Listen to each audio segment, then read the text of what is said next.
have terrorized its own people. It has murdered hundreds of thousands and displaced millions. It has broken international law and violated numerous UN resolutions. It has committed criminal acts that shock the conscience of all humanity. The international community has repeatedly expressed its outrage.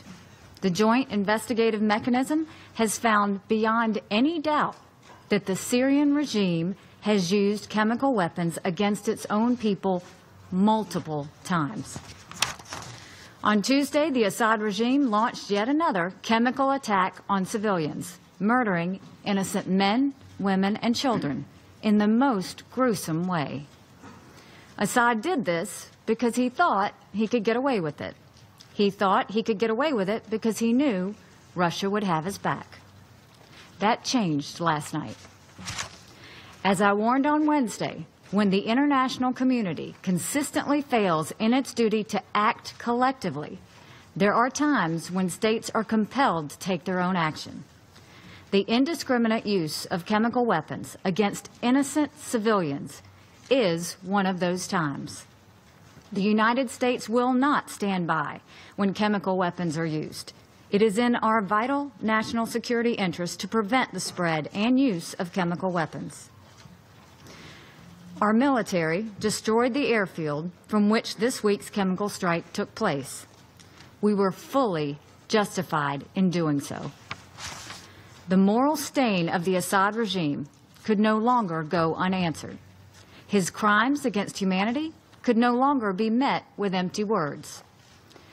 It was time to say enough, but not only say it, it was time to act.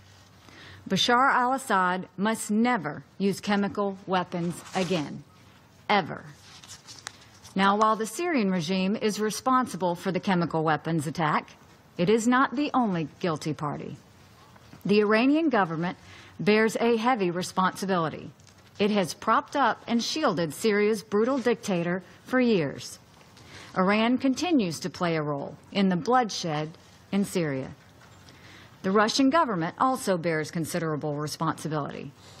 Every time Assad has crossed the line of human decency, Russia has stood beside him.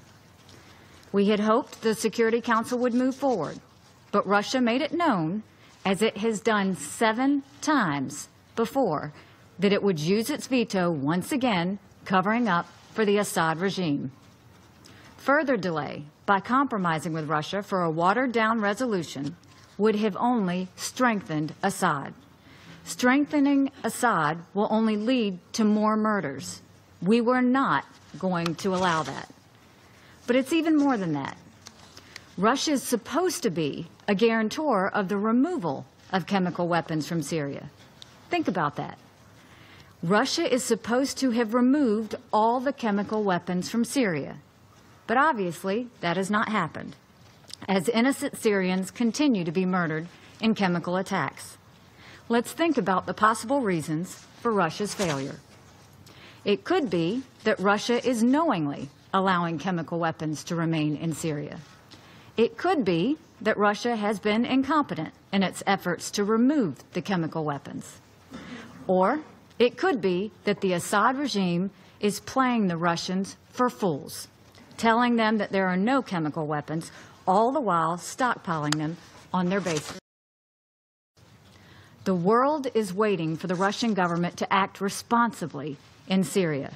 The world is waiting for Russia to reconsider its misplaced alliance with Bashar Assad. The United States will no longer wait for Assad to use chemical weapons without any consequences. Those days are over. But now we must move to a new phase, a drive toward a political solution to this horrific conflict. We expect the Syrian regime and its allies to take the UN political process seriously, something they have not done up until this point.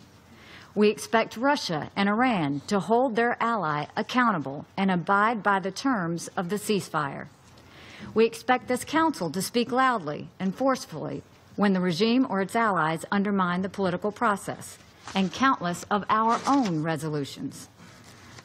The United States took a very measured step last night. We are prepared to do more, but we hope that will not be necessary. It is time for all civilized nations to stop the horrors that are taking place in Syria and demand a political solution. Thank you.